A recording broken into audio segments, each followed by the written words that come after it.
ธุชนคนดีโยมพ่อโยมแม่โยมพี่โยมน้องทั้งหลายที่ติดตามรับฟังรายการสารธรรมยามเช้าตั้งสถานีวิทยุคลื่นสีขาวเพื่อชาวประชาซึ่งมีศูนย์บัญชาการออกอากาศจากวัดปากทางเจริญอำเภอดอยหล่อส่งไปยังสถานีในเครือข่ายของคลื่นสีขาวณเวลานี้หลายๆสถานีศรัทธาญาติโยมร่วม30สถานีในความเอื้อเฟื้อของเจ้าของสถานีผู้จัดการสถานีที่เปิดได้หันประโยชน์ของงานเผยแผ่พระพุทธศาสนาทางวิทยุโดยทีมงานของครูบาอาจารย์คลื่นสีขาวเพื่อชาวประชาที่สร้างความ เชื่อถือคือกับสถานีต่างๆว่า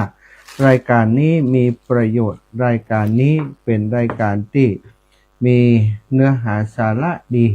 โดย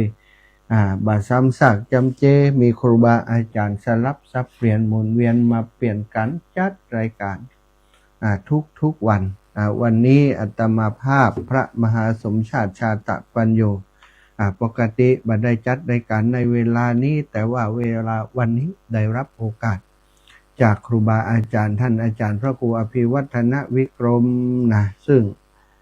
ก็ได้ ได้มอบเวลาในช่วงนี้มาให้โดย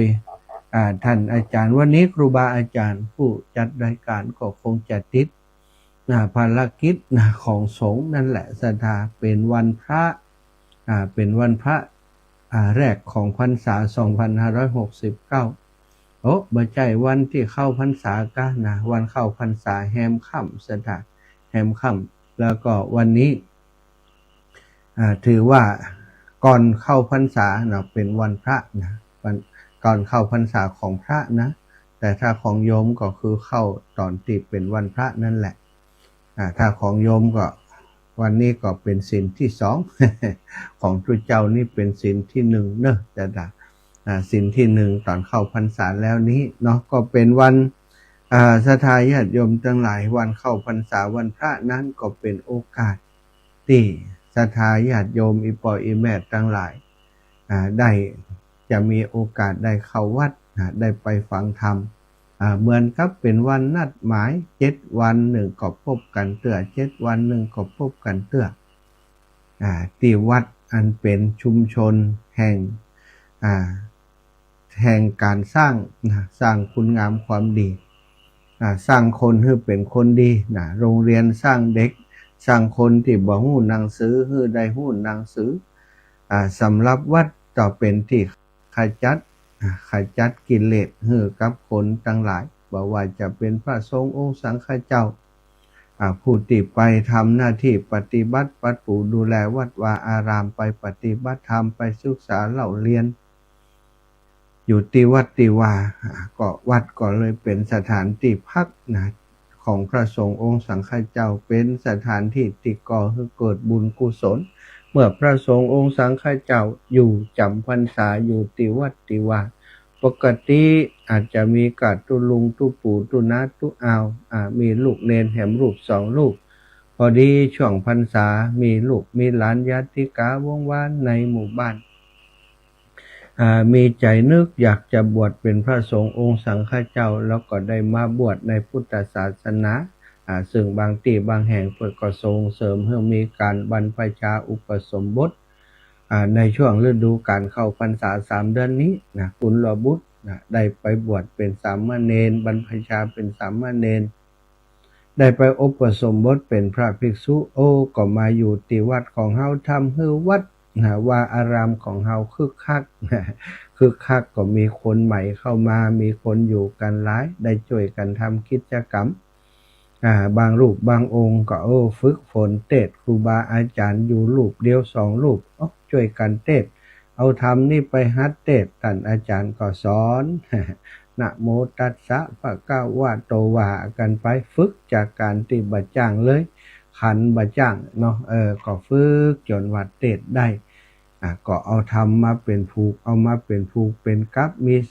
กัป1มี14ผูกพ่อง ก็แบ่งกันคนละผูก2ผูกปันกันไปเตะในพรรษาโอ้ศรัทธาก็ม่วนนั้นโอ้ตุเจ้าเฮาเสียงดีกว่าจ้าตุเจ้าเฮาคือลูกหลานที่ไปบวชสามเณรเฮาเตะดีกว่าจะท่าฟังกันนะศรัทธาก็เป็นอันม่วนอันนั้นเนาะเป็นการดึงศรัทธาญาติโยมให้เข้าวัดเข้าว่าการนำลูกเต้ามาบวชในพุทธศาสนาเปิ้นว่าเอามาเป็นทายาทของศาสนาเอามาเป็นทายาทของศาสนาเมื่อเป็นทายาทของศาสนาก็ทำให้ญาติโยมพลอยเป็นทายาทไปโดยพลอยจากคนเฒ่าคนแก่จากที่บ่ค่อยได้เข้าวัดเข้าว่าอ้าวลูกไปบวชเป็นตุเจ้าบ่เข้าบ่ได้แล้ว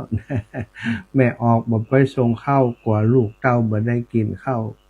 จำเป็นไปส่งข้าวบางท่านก็ไปทุกวันไปส่งข้าวพระลูกนะตุลูกเนนลูกไปส่งข้าวครูบาอาจารย์ บางคนบ่เคยใส่บาตรใส่บาตรจังหันเลยแต่พอเข้าพรรษาลูกเต้าเข้าปั้นไปบวชก็ไปใส่บาตรไปจังหัน อันนี้ก็คือสิ่งที่ทำให้คนเข้าใกล้ชิดใกล้ชิดพื้นที่นะพื้นที่ที่มันจะก่อบุญก่อกุศลให้กับตัวเฮาทุกวันอย่างในช่วงเข้าพรรษานี่ถือว่าเป็นฤดูกาลที่สำคัญที่เฮาจะเก็บเกี่ยวผลประโยชน์ทางด้านจิตใจสถานในวินัยบัญญัติที่กล่าวไว้บอกว่าเนื่องจากเข้าพรรษานั้นเป็นฤดูกาลที่ศรัทธาเจ้าบ้านเพิ่นทำไร่ทำนาทำสวนต่างๆทำไร่ทำนาทำสวนแล้วก็จะมีการช่วงนั้นจะทำให้เข้ากล้าของถ้าเฮาเดินหรือว่าถ้าเขาออกจาริกแสวงบุญไปก็จะทำให้เข้ากล้าของเจ้าบ้านนั้นเสียหายจำเป็นจะต้องอยู่พักจำพรรษาที่ใดที่หนึ่งเป็นเวลา3 เดือนอันนี้เป็นข้อบัญญัติไว้เลยในพระวินัยถ้าไผบ่ทำอย่างนั้นก็ถือว่าผิดข้อบัญญัติผิดวินัยบ่ได้พรรษาบวชบ่ได้ปีนี้ผ่านไปพรรษาบ่เพิ่มเหมือนกับอายุเฮานี่มันเพิ่มอัตโนมัติแต่เข้าพรรษานี้บ่ได้เพิ่มโดยอัตโนมัติแบบนั้นถ้าบ่ได้อยู่จำพรรษาศรัทธาญาติโยมพรรษาก็บ่เพิ่มสมมติว่าพรรษา5เนี่ยปีนี้บ่เข้าพรรษาสักกำ บ่ได้อธิษฐานเข้าพรรษาบ่มีวัดวาอยู่จำพรรษาไปอยู่ที่ไหนตั้งใดก็บ่ฮู้ลงโบสถ์ก็บ่ลงปฏิบัติธรรมกิจกรรมต่างๆในพรรษาบ่ทำเลยไปที่ไหนข้างอ่างแรมตามปกติที่เคยทำในช่วงที่บ่มีเทศกาลเข้าพรรษาอย่างนั้นบ่ถือว่าได้เข้าพรรษาแล้วก็บ่สามารถจะมาอ้างว่าโอ้ตอนปีต่อไป6 พรรษาแล้วอย่างนี้บ่ได้บันนับพรรษาหรือว่าเรียกว่าพรรษาขาดสถานบางคนอยู่จำพรรษาแล้วแต่ว่าผิดข้อบัญญัติต่างๆเดินทางไปที่อื่นโดยบ่บอกบ่กล่าวไผแล้วก็บ่ได้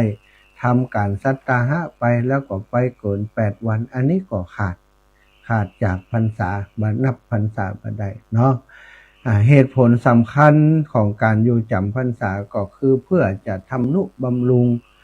พระพุทธศาสนาให้ศรัทธาพี่น้องชาวบ้านได้มาทำบุญที่วัดที่วาปกติวัดวาอารามต่างๆก็จะปราศจากหรือว่าปลอดจากพระสงฆ์มาจำพรรษาบ่จำเป็นจะต้องจำพรรษาที่วัดอย่างเดียวนะศรัทธาบางทีหมู่บ้านนั้นชุมชนนั้นเปิ้นบ่มีวัดกำเตือแต่เปิ้นมีศาลาบำเพ็ญบุญเป็นสถานที่ที่เป็นของสาธารณะที่ไผก็เข้าไปใจได้แล้วเปิ้นมีการนิมนต์พระสงฆ์องค์สังฆเจ้าไปอยู่จำพรรษาฉลองศรัทธาเปิ้นก็สามารถรับนิมนต์ได้แม้กระทั่งจำพรรษาในถ้ำก็ในอย่างต่างๆนี้อันนี้ก็สามารถทำได้แต่ว่าต้องอธิษฐานว่าจะอยู่ตรงนี้จะอยู่พื้นที่ตรงนี้เป็นเวลา3 เดือนอยู่เป็นกิจลักษณะมีคนฮู้มีคนหันมีสถานที่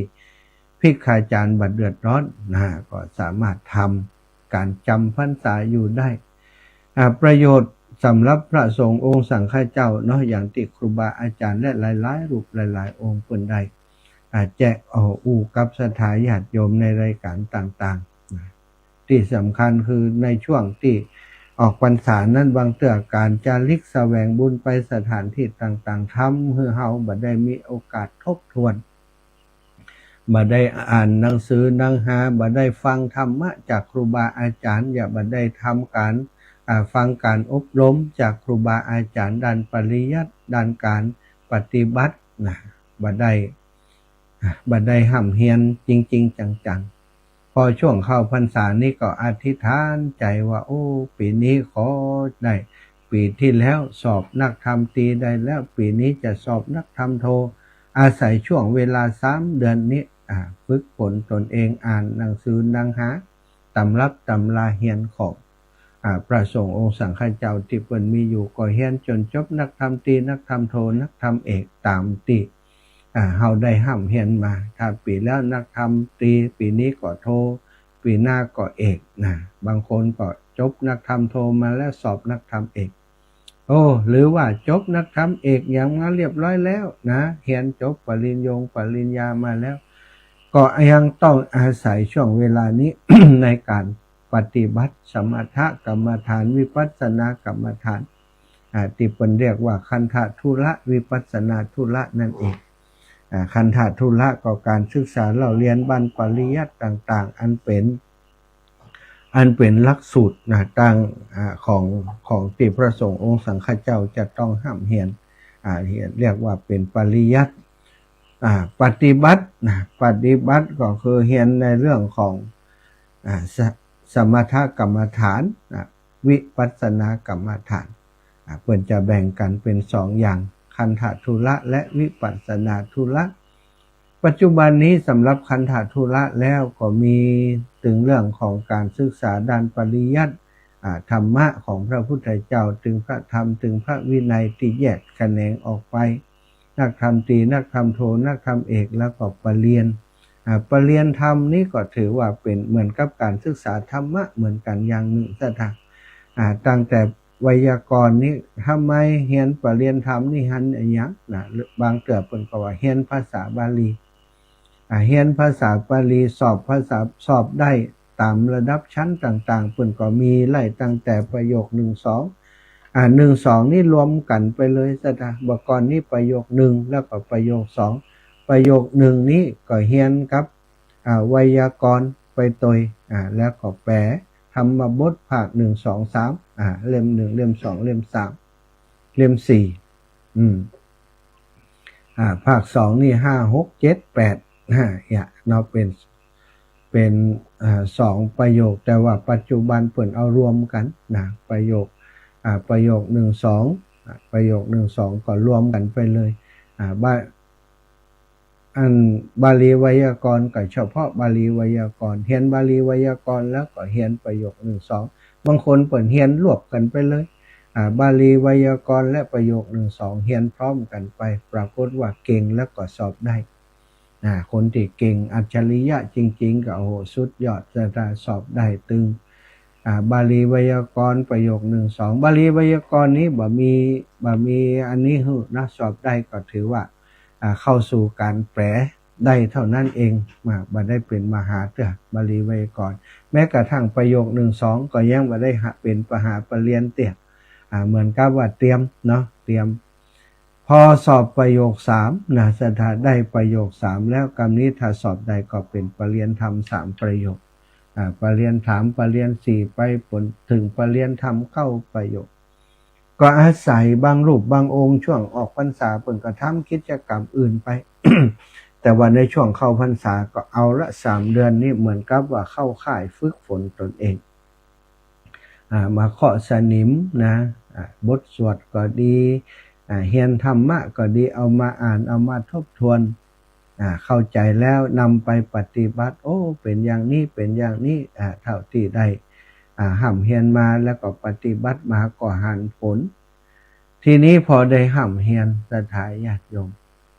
ก็จะเก็บความรู้ไว้กับตัวเพียงลำพังก็มันบ่ใช่ที่การเป็นพระสงฆ์องค์สังฆเจ้า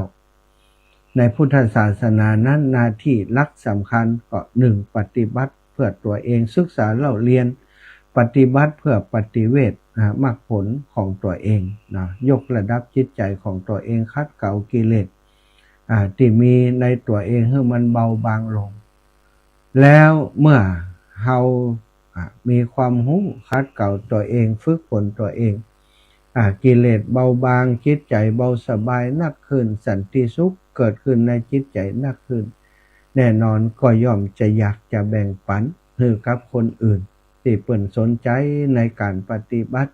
ได้มาเรียนรู้ในเรื่องของการปฏิบัติอย่างที่เราได้กระทำนั้นก็สั่งสอนศรัทธาญาติโยมผู้สนใจเข้ามาปฏิบัติในวัดในวาอารามต่างๆโดยเฉพาะอย่างวันนี้นะซึ่งเป็นวันพระครูบาอาจารย์พระสงฆ์องค์สังฆเจ้าก็ทำหน้าที่มาเป็นเนื้อนาบุญให้ศรัทธาตั้งแต่มาตานขันเข้าตั้งแต่มาใส่บาตรหยาดน้ำนะแล้วก็มาหับศีลมาปฏิบัติธรรมเจริญภาวนาหับศีลเรียบร้อยครูบาอาจารย์พระสงฆ์องค์สังฆเจ้าสวดถวายพรพระให้โอวาทธรรมแสดงธรรมให้ศรัทธาญาติโยมได้ฟังบางวัดเพิ่นก็ทำรวดเดียวตอนเจ้าจบเลยเพราะศรัทธาบัดเดี๋ยวนี้บ่เหมือนมีชีวิตบ่เหมือนสมัยก่อนตอนบ่ายตอนเย็นจะมาวัดนี่ก็ยากแล้วเนาะเพราะมีกิจกรรมจะต้องทำหลายอย่างเพื่อชีวิตความเป็นอยู่ของครอบครัวบางคนก็อาศัยไปมาวัดแล้วก็ไปทำการทำงานต่อ6 โมงไป7 โมงจึงเป็นเหตุให้บางวัดนี้ต้องทำกิจกรรมเจ้าหน่อยเนาะบางวัดที่อาตมาเคยไปแอวถ้าวันพระนี่ศรัทธาญาติโยมปัทโธธรรมโมสังโฆตีสองตีสามมาถึงวัดวะมาช่วยกันจัดเก้าอี้มาช่วยกันกวาดกันเช็ดกันถูตีสี่สวดมนต์กันวนๆพระเจ้ายังตื่น ต่างเปิ้นเนี่ยต่างวัดบรรจวเนาะวัดบรรจวศพปราบอันนี้เปิ้นทำดีถึงได้มาเจ้าขนาดสถามาเพียววัดเพียววาศาลาปฏิบัติเทียมธรรมนี่เกียงม้อยล่ะเพิ่นมากันมาช่วยกันจริงพอได้เวลาเม่งตีสี่มาสวดมนต์สวดมนต์เกือบจะทุกบทอาตมาว่านี่สวดมนต์ทำวัดเจ้าเสร็จเรียบร้อยตีห้านี่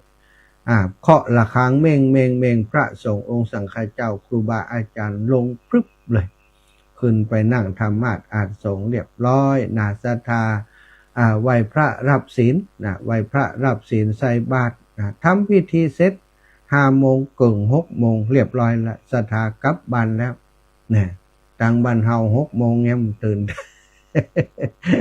กำลังหาไปวัด6 โมง7 โมงไปขวายก็แล้วขวายแล้ว9 โมงพุ่นไปทำงานกับบัดตัดแต่ที่แถวศพปราบนี่เป็นอย่างนั้นนะเกือบจะทุกวัดหลวงพ่อเจ้าคณะอำเภอบอกว่าเกือบจะทุกวัดนะท่านมหาเป็นอย่างเนี้ยนะเปิ้นทำกันอย่างนี้มาเมินว่าไม่ใช่ว่าเป็นการเริ่มต้นจากพระเจ้าสั่งให้เปิ้นมา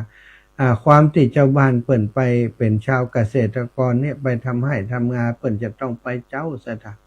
เปิ้นก็มาวัดแห่ชื่อเจ้าฮือเสร็จไปเลยเรียบร้อยเปิ้นก็ไปทำงานของเปิ้นได้ต่อไปแหมเนี่ยอันนี้ก็สุดยอดเนาะเป็นการฝึกฝนตนเองที่ดีมากหลายที่หลายแห่งเป็นอย่างนี้การไปวัดมันเกิดประโยชน์หลายอย่างซะท่าปกติเฮาอยู่บ้านเฮาก็บ่ได้ฟังธรรมบางถ้าบ่มีวิทยุธรรมะอย่างนี้ศรัทธาก็คงมีโอกาสที่จะได้ฟังธรรมน้อยนะฟังธรรมโอกาสที่จะได้ฟังธรรมนี้มีน้อยมากแต่เฮาอาศัยว่ามีวิทยุนี่ศรัทธาหมู่เฮานี่ฟังกันทุกวันวันติ่มได้ฟังนี่แทบจะบ่มี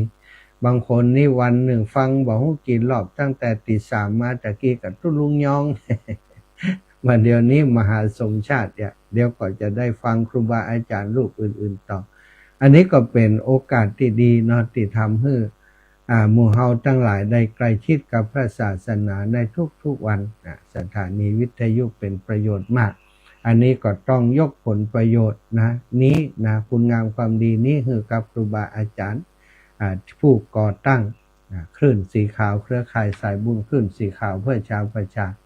ท่านก็คือท่านพระครูอภิวัฒนวิกรมแล้วก็ยังมีตุปู่ตุอาวตุลุงตุน้าตุอาทั้งหลายต่างๆนั้นติดสนับสนุนในการสร้างเครือข่ายนี้นะบอกว่าจะเป็นหลวงพ่อเจ้าคณะอำเภอฝางพระครูสุจิตานุรักษ์ด็อกเตอร์นะหลวงปู่ดอยพระครูปฏิพันธ์ธรรมทินท่านอาจารย์พระครูสัทธิสารคุณพระครูกัลยาณปราโมทย์หลวงพ่อพระครูสุเมธธรรมเสวีหลวงพ่อท่านอาจารย์พระครูท่านอาจารย์วรรณชัยชยานันโทนะแล้วก็มีหลายๆรูปนะหลวงพ่อท่านพระครูสังวรศิลาภิลักษ์หลวงพ่อพระครูวรธรรมมนาถทุกรูปทุกองค์ล้วนแต่มีส่วนสำคัญในการทำให้คลื่นสีขาวครอบครัวคลื่นสีขาวของเฮานี่เป็นปึกแผ่นแน่นหนาสัญจรสาธิตติลำปางบัดเดี๋ยวนี้ติเพิ่มเข้ามาเยอะใหม่ๆนี่ท่านอาจารย์พระมหานพดลสุวรรณเมธีท่านอาจารย์พระครูสิริธรรมบัณฑิตนี่ก็เพิ่มเติมเข้ามาโอ้ล้วนแต่มีคุณภาพนะอาจารย์มหาบวรวิทย์รัตนโชโตหรือว่าพระครูศรีปวรกิจนี่ตังเชียงใหม่ก็อีกหลายรูปหลายองค์ตังเวียงป่าเป้าก็มีอีกหลายรูปหลายองค์ที่อยู่ในกลุ่มในเครือข่ายจัดรายการโดยการที่อยู่นอกรายการบ่ได้จัดรายการก็อย่างเช่นท่านพระครูพระสมุวิศวัตวรกิจโจนะทุปีเจริญเนี่ยตังเมืองฝางนี่อยู่เบื้องหลังทำงานอยู่เบื้องหลังดูแลสถานีปอกอยสถานีแต่ก็ถือว่าเป็นทีมงานนะที่ขับเคลื่อนงานนี้ร่วมกันทำงานกันมาเมื่อนานสร้างคุณูปการให้กับผู้ฟังรุ่นต่อรุ่นต่อรุ่นนะคนเฒ่าคนแก่อายุ50 60 70 80 90ฟังรายการกันก็ยังว่าน่าจัดมาเป็น20 ปีแล้วสถาเป็น30 ปีท่านอาจารย์บอกนะตั้งแต่เพิ่นเริ่มทำกลุ่มเครือข่ายมาเป็นเวลาประมาณ30 กว่าปีแล้ว สถานลองขึ้นพอสมมุติว่า30 กว่าปีก่อนนั้นเป็นอายุ80 90เนี่ยมาเดี๋ยวนี้อยู่ไหนแล้ว บางท่านบางคนก็คือจากไปแล้วเนี่ยแฟนรายการรุ่นแรกๆนี่นะไปแล้วจากไปแล้วก็มี แฟนรายการรุ่นหลังๆทยอยกันเข้ามาเมื่อก่อนที่ลำปางของเฮามีแต่สถานีวิทยุFM นะที่เพิ่นออกอากาศอยู่นะจำบ่ได้ว่าชื่ออะไรอย่างก็สตาร์เรดิโอกันเนาะออกอากาศอยู่เพียง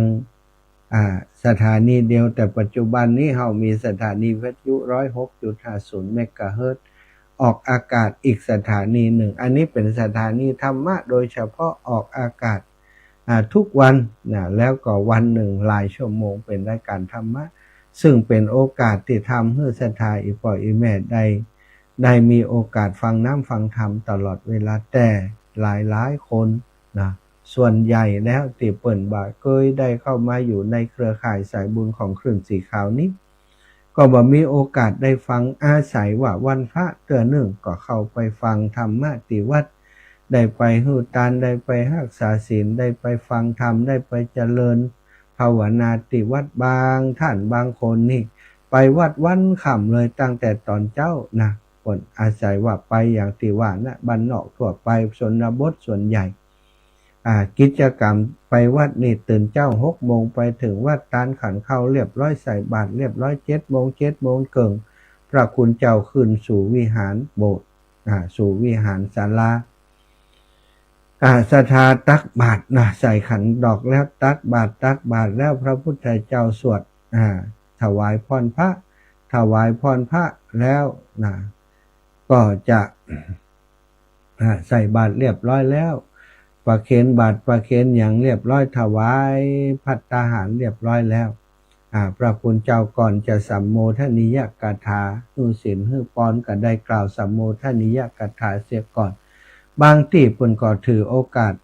เทศธรรมในช่วงนั้นไปเลย1 ผูกคนที่ได้ไปฟังธรรมตอนเจ้าก็ได้ฟังธรรมไปตัวมันจะเสร็จประมาณ8 โมงเกือบจะ9 โมงบางคนหิวเข้าแล้ว ตัวเจ้าก็บ่ได้จะเทศจบข้าเจ้าหิวแล้วนะบ่ไหวกลับไปบ้านก่อนเหี่ยก็มีสถาน แต่บางทีบางแห่งเพิ่นเตดเร็วน้อยนะเตดไปสวดเรียบร้อยก็เตดเลยเตดแล้วก็ถวายจะถวายพรพระฮือศีลฮือปอนศรัทธากลับบ้านแล้วตอนบ่ายเปิ่นปิกมากันแห่ใหม่บางเทื่อก็ตอนบ่ายบางทีก็เป็นตอนเช้านะตั้งแต่10 โมงไปถึงเพลแล้วบางทีก็คือตั้งแต่บ่ายโมงไปถึง3-4 โมงเปิ่นมาฟังธรรม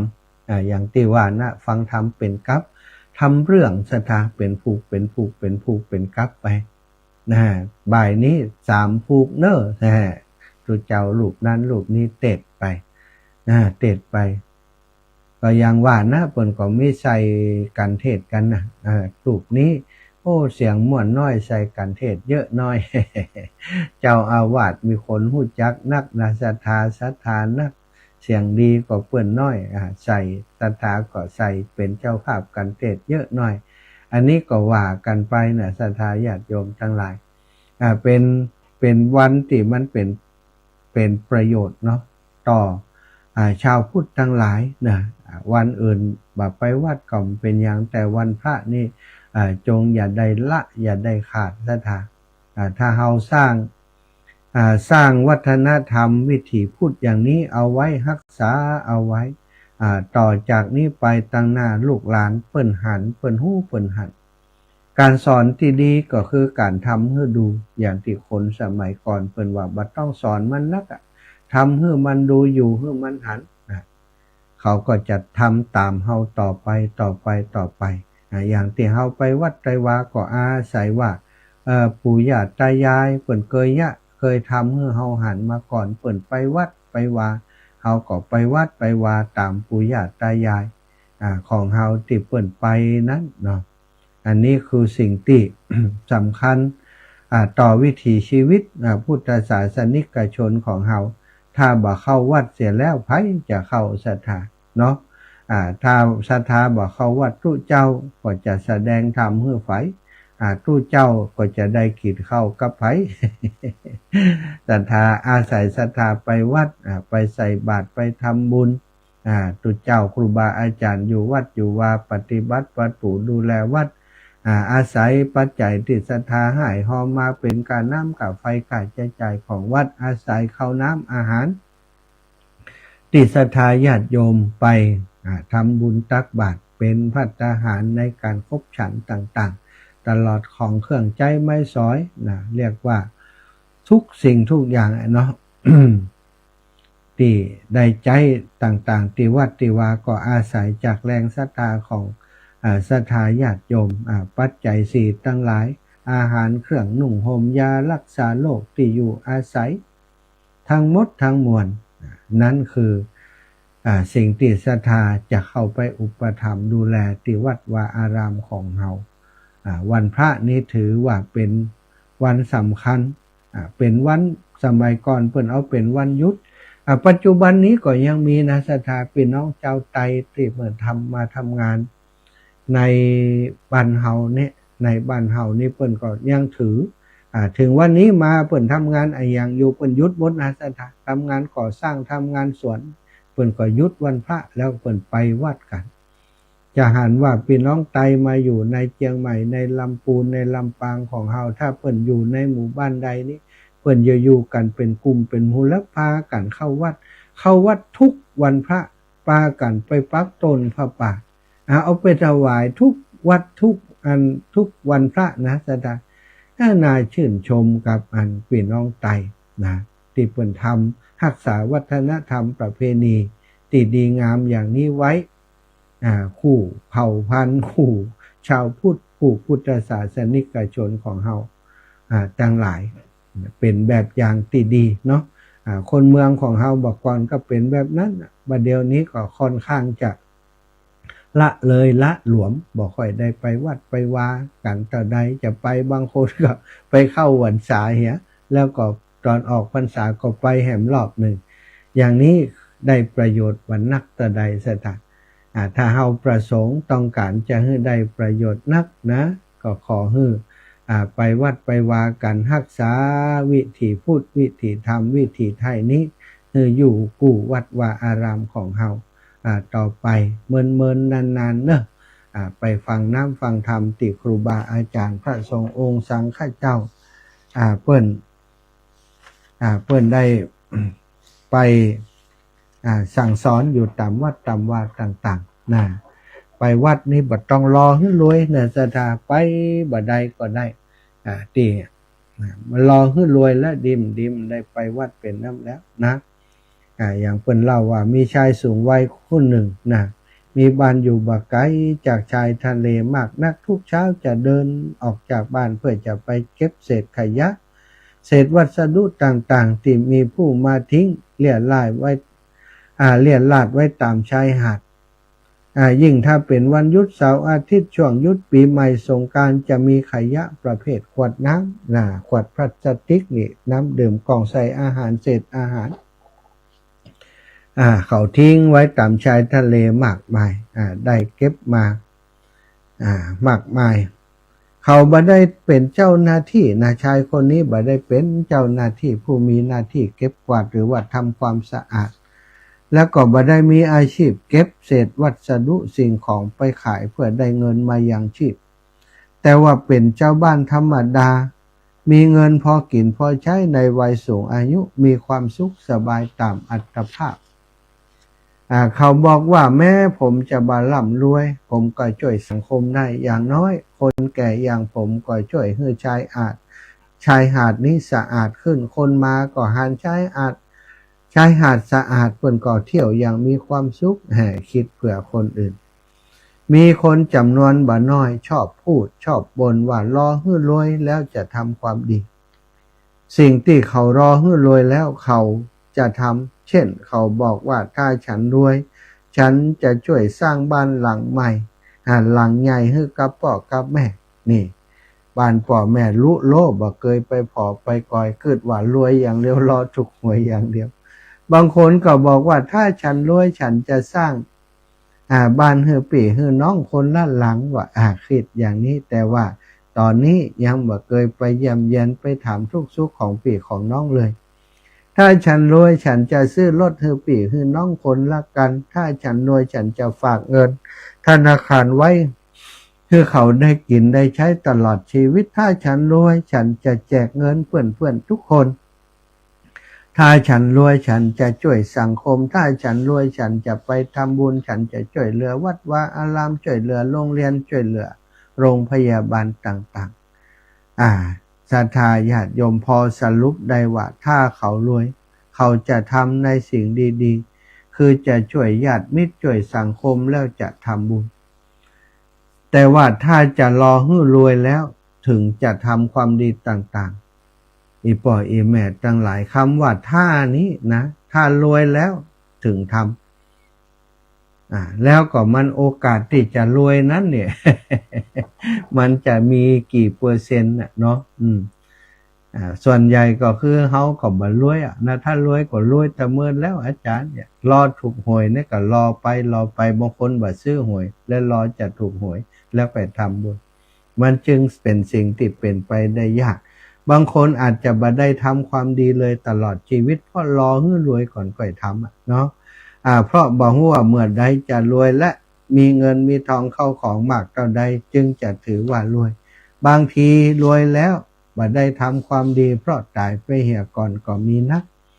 คำพูดคำบ่นที่ว่าถ้าฉันรวยแล้วจะทำความดีดูเหมือนเป็นคำแก้ตัวเสียมากกว่าซะค่ะพูดเธอดูดีเนาะหรือถ้าบ่ใช่คำแก้ตัวก็ถือว่าเป็นมิจฉาทิฏฐิเพราะเป็นความหันที่ผิดเพราะอะไรยังก็เพราะว่าการจะช่วยให้ชีวิตพ่อแม่ดีขึ้นมีความสุขบ่จำเป็นจะต้องสร้างบ้านหลังใหม่ให้ท่านบ่จำเป็นจะต้องสร้างบ้านหลังใหญ่ให้ท่านบ้านหลังเก่าบ้านหลังเล็กๆท่านก็อยู่ได้เพียงแต่ไปมาหาสู่เยี่ยมเยียนเปิ้นเหี่ยพ่องสงเคราะห์ดูแลเอาใจใส่เรื่องอาหารการกินพ่องดูแลเรื่องสุขภาพของท่านพ่องโดยเฉพาะการประพฤติตนเป็นคนดีและก็รักลูกและลูกๆนั้นรักใคร่สามัคคีกันเป็นการช่วยให้ท่านมีความสุขได้โดยบ่จำเป็นต้องไปสร้างบ้านหลังใหม่หลังใหญ่หลังโตนะสถาน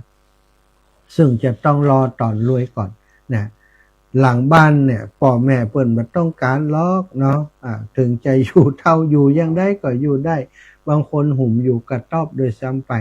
แต่ว่าจิตใจของท่านนั่นแหละคือสิ่งที่เราจะต้องเลี้ยงดูแลร่างกายดูแลจิตใจเปิ้นเท่าที่เราจะดูแลได้บ่ใช่ว่าจะล้อรวยก่อนนี่มันเป็นเรื่องที่ไกลตัวไปนะบางทีก็อย่างที่ว่านะแก้ตัวไปวันๆการช่วยญาติพี่น้องเพื่อนฝูงตามฐานะตามความจำเป็นมีเงินน้อยมีทรัพย์น้อยก็ส่งข้อช่วยเหลือไปตามที่มีน้อยบ่ต้องคอยบ่ต้องรอให้รวยจึงจะช่วยบ่มีเงินทองเข้าของช่วยก็ช่วยออกแรงช่วยให้กำแนะนำความคิดเห็นช่วยเป็นกำลังใจให้กันนะการช่วยสังคมไม่ใช่ว่าจะต้องสร้างโรงเรียนสร้างโรงพยาบาลหรือว่าเป็นนักการเมืองเข้าไปบริหารท้องถิ่นหรือว่าบริหารประเทศเพียงอย่างเดียวเพราะบางทีนักการเมืองติดพูดว่าจะเข้าไปบริหารบ้านเมืองแต่ก็บ่ได้ไปทำอย่างนั้นนะศรัทธาเข้าไปเพื่อจะอย่างที่เฮาหันเนี่ยรวยขึ้นเข้าไปโกงบ้านโกงเมืองก็มีหลายนะมีส่วนมากจะอยู่การช่วยเก็บขยะอย่างชาวบ้านคนหนึ่งข้างต้นติเหล่ามาหรือว่าช่วยเก็บวัสดุที่กีดขวางทางจราจรออกไปพบท่อประปาแตกช่วยแจ้งหน่วยงานที่รับผิดชอบหันไฟไหม้เป็นหูเป็นตาแจ้งให้เปิดให้ความร่วมมือช่วยเหลือทางราชการเสียภาษีช่วยรักษาทรัพยากรทรัพย์สินที่เป็นของส่วนรวมก็จะเป็นการช่วยสังคมอย่างหนึ่งเหมือนกันยังมีคนจำนวนมากที่คิดว่าถ้าบ่ได้ทำบุญเพราะบ่รวยจึงรอถ้าจะทำบุญต้องรอให้รวยจึงรอให้รวยเสียก่อนแล้วก็ทำบุญเขาคิดว่าการทำบุญคือการออกเงินทั้งที่ความจริงแล้วการทำบุญในทางพุทธศาสนามีถึง10วิธีศรัทธาญาติโยมการทำบุญด้วยเงินเป็นเพียงวิธีหนึ่งเท่านั้นก็คือการให้ทานการช่วยเหลือด้านการเงินอีก9วิธีที่จะทำให้บุญสามารถทำได้ทุกคนโดยบัดต้องออกเงินบัดต้องรอให้รวยเพียงทำในสิ่งต่อไปนี้ก็ได้บุญแล้วเช่นรักษาศีลฝึกสมาธิอ่านหนังสือธรรมะฟังรายการธรรมะฟังเทศธรรมะที่ครูบาอาจารย์ได้จัดรายการได้แสดงธรรมอยู่ตลอดนั้นก็ถือว่าเขาได้ทำบุญแล้วสัตว์บัดต้องรวยสักน้อยเลยเนาะก็ทำบุญได้ เอาละได้อูจากกันมาในชั่วโมงนี้ก็พอสมควรแก่เวลาที่จะแบ่งปันให้ศรัทธาอีพ่ออีแม่ที่บ่ได้ไปวัด ต้องบอกว่าที่บ่ได้ไปวัดจะได้โทรมามาจากกันที่เบอร์โทร08088844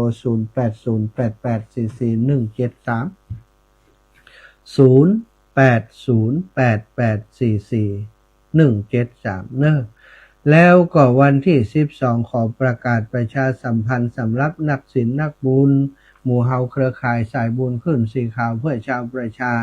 สถานีวิทยุวัดพระพุทธบาทอุดมน้ำบ่อสวาเนาะของหลวงพ่อใหญ่พระครูสุจิตานุรักษ์จะมีการทอดผ้าป่าสามัคคีทำความดีเพื่อแผ่นดินถวายเป็นพระราชกุศลแก่พระพันปีหลวงถวายผ้าป่าเพื่อจะร่วมบุญสมทบในกองทุน พัฒนาสถานีเนาะซื้ออุปกรณ์ซ่อมแซมอุปกรณ์ซื้ออุปกรณ์ในการออกอากาศถวายให้กับสถานีวิทยุคณะสงฆ์อำเภอฝางแล้วก็รายการธรรมะของเฮาก็จะได้ออกอากาศทุกวันตามวันเวลาที่มีครูบาอาจารย์จัดรายการทางสถานีวิทยุของอำเภอฝางก็ฝากศรัทธาญาติโยมร่วมบุญร่วมกุศลด้วยกันจิมเนาะจะเลินปอนแม่สุกแก้วจ้าลูกแก้วไปแสนเมื่อคืนกัดยัดเป็น2-3 ชั่วโมงเมื่อเช้านี่ก็ตี5มาจัดแถมเนาะ วันนี้ลูกสาวแม่สุกแก้วไปทำบุญตักบาตรตอนบ่ายแม่สุกแก้วจะไปฟังธรรมเจ้าโอ้ดีแล้วแต่พ่อแม่เพื่อนฟังธรรมกันตอนบ่าย3 ผูก 2 ผูกน่ะบ้านเฮาปุ่นก็เหมือนกันแม่ส่วนใหญ่จะไปตอนบ่าย พื่อนมาละหีบละหอย จ้า เจ้า ดีแล้วเนาะตอนบ่ายนี่คนเฒ่าก็ไปกันเนี่ยไปกินข้าววัดเพิ่นน่ะ ไปกินข้าววัดเพิ่น อู้กันเรื่อง ธรรมะธรรมโมแม่จุกเกี้ยวแม่จุกเกี้ยวเป็นตัวแทนเนอะเจ้าเขาก็ฟังก่อนมาแจ้งโทร เจ้าดีแล้วเนาะ แม่จุกเกี้ยวน่ะปลูกฝังลูกหลานมาตั้งน้อยเนาะ เจ้า ลูกหลานก็ได้ยิบได้งอยไปอยู่เชียงใหม่ไปเป็นผู้ปกครองอยู่ปุ้นน่ะ ดี มัน ครั ก็ บ ทำบุญตักบาตรทุกวัน ดีแล้ เอา ว ปลู แน่ กฝังลูกเขาไว้ สาธุเจ้า เข้าวัดเข้าวาเนอะ สาธุเจ้าปันแม่ย่านางคำอ้ายตั้งสันสลีเวียงขอเป้าก่อนเจริญพรแม่ย่านางไปวัดก่อนนี่ เท้าฟังอยู่อ่ะมันพดข้ามดอยมา นู้มันโพดไปอย่างคุณนี่ฮะ คนไม่ได้ไปวัดเอวก็แม่ก็โทษกัน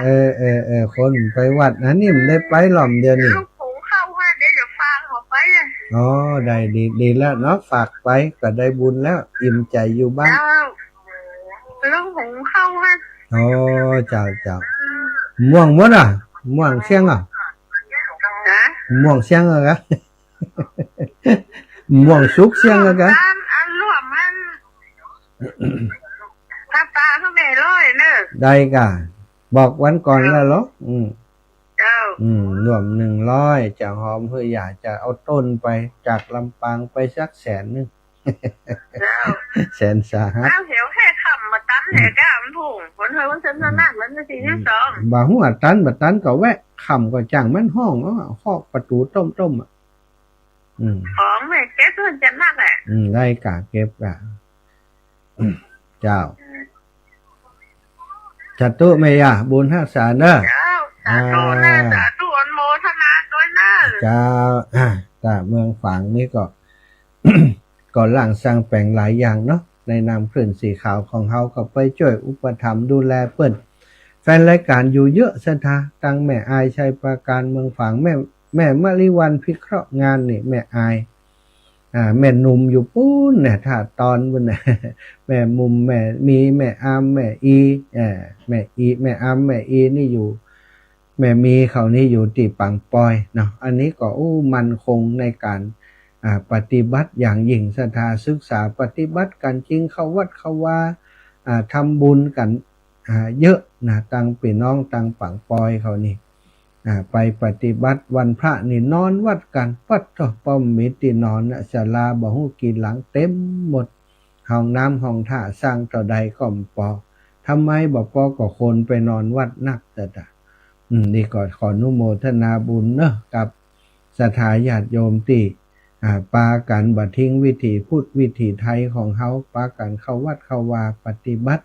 ยามวันพระวันศีลอย่างนี้เนาะส่วนใหญ่ก็ไปวัดกันนะเจริญปอน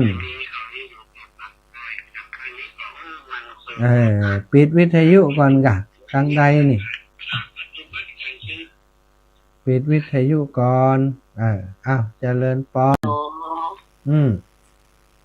ฟังอยู่เนอะฟังอยู่ไหนนี่แม่อยู่แม่ซุกอันเจ้าโฮมนี่กะแม่ซุกแม่ซุกห้อยแต่เจ้าโฮมนี่กะเนาะแม่ซุกไหนมึงหูเห็นแล้วลุดไปเห็นแล้วกะแม่ซุกวังเหนือแม่ซุกวังเหนืออายุ80 ปีแล้วกะนี่อายุ91ปัดโตแม่ก็ขัไปวัดนะไปได้แล้วนำได้91มือไปอยู่บ้านเด้อเดี๋ยวจะมันม่วนมันม่วนมันไปมันได้ก่อนม่วนอยู่บ้านกันเด้อเจ้าบ้านแม่ซุกวังเหนือเนาะแม่ซุก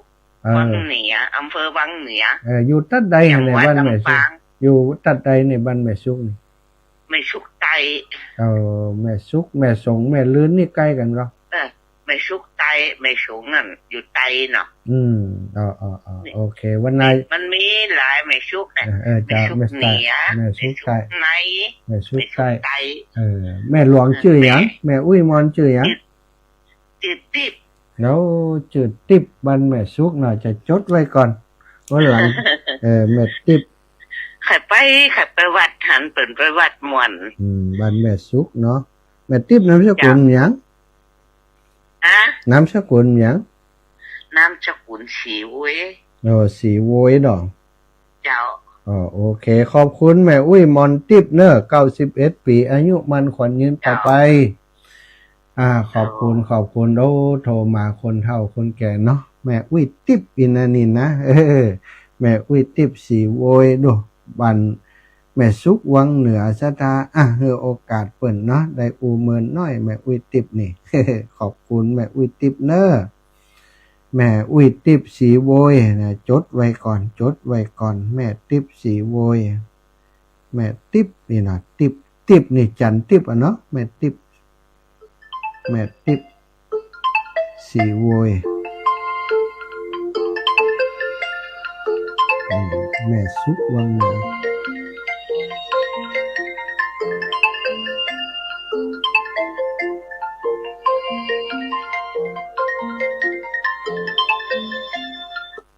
เจริญพรแม่คำนวณดินดำเจ้ากลับไปสาเจ้าจ้ะไม่อุ้ยเจ้าสิบปลายแล้ว91ฮะแม่อุ้ยหยังที่ว่าเดียวนึง91เจ้าทำนองแหม่คำนวณนี่ถึงกำถึงจ้ะถึงกะล่ำป่ะอีแม่เดี๋ยวนี้อันจะบอกคืออีแม่ว่าเอาตามนั่นก็แล้วกันเพราะว่าบัดเดี๋ยวนี้เฮาไปเช็คราคาติดตั้งปุ้นเนี่ยเขาบ่แจ้งชัดเจนมาว่าเท่าใดเฮาเลยว่าถ้าอย่างอันเฮาเอาถ้าแจ้งชัดเจนมานี่เฮาก็จะซื้อปุ้นอีน่ะอันนี้ว่าเตาฮื้มฮู้เตื่อยเฮาโอ้ถ้าอย่างงี้อาจารย์มาเอาเพราะว่าเดี๋ยวบอกสถานถูกเพิ่นก็จะบ่ม่วนใจกับเฮาอีกเนาะนะเอาติเฮาไปดีกว่าเฮาขี้ข้านเป็นปัญหาละมันจะกลายเป็นว่าโอ้อาจารย์มาร่างได้กำไรกับเขาเอาใส่ไปเหี่ยมันก่อนเจนักแต่ฮึแต่ว่าเนาะมันจบภาระมันจะได้เหมือนเพิ่นไปสาธุเนอะแม่เนอะศรัทธาญาติโยมนะก็มีเวลาน้อยขอให้แจ้งทราบศรัทธาทราบแห่งกรรมเรื่องของการเตรียมเสบียงไปตัวเนอะที่จะเอาไปเป็นเสบียงบุญไปถวายนี่มีข้าว1กระสอบ3ถังกระสอบ3ถังนะแล้วก็มา2กล่องกล่องใหญ่มาแพ็คเป็นแพ็คเป็นกล่องเนอะแล้วก็ปลากระป๋อง2แพ็คทีแรกนะอาตมาก็จะจวนกันกับพี่น้องลำปางเนี่ย4-5-6กันเนี่ยว่าจะเอาติพุ่นเลยเอาไปเอามานะศรัทธามันกลายเป็นว่าบางคนข้อมูลนี้มันไปสู่ส่วนกลางโดยคนอื่นๆก็ว่าโอ้จะไปเอาพุ่นเอาไปเอามาเป็นความวุ่นวายอาตมาก็เช็คราคาตังพุ่นเช็คไปเช็คมาก็เปิ้นก็บอกว่าราคามันบ่แน่นอนแต่เดี๋ยวก็มันยี่ห้อมันบ่เหมือนกันเนี่ยอาตมาก็ว่าถ้ามันแน่นอนอย่างนี้บ่เอาดีกว่าเพราะมันกว่ามีปัญหาซะท้าเอาตามที่ท่านอาจารย์ใหญ่เปิ้นว่านะถูกต้องที่สุดมันจะได้มันเป็นภาระดีเอาของมีเรียบร้อยแล้วตังไปตังปุ่นห้อมต้องวุ่นวายทีแรกอาตมาก็ไว้ใจตังปุ่นว่าเปิ้นจะชัดเจนมาเ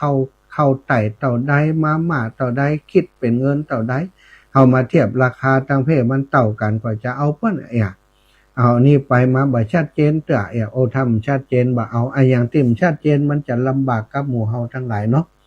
เอาเป็นตามที่ท่านอาจารย์ว่าทุกประการลำปางก็จะเอาแบบนั้นศรัทธาจะเอาซื้อไปซื้อมันไปเลยจบข่าวสบายทุกคน เวลาหมดเวลาแล้วนะในชั่วโมงนี้จบกันปะกันชั่วโมงถัดไปเนอะจัตตารโอธรรมาวัฏันติอายุวันโหสุขังพระลัง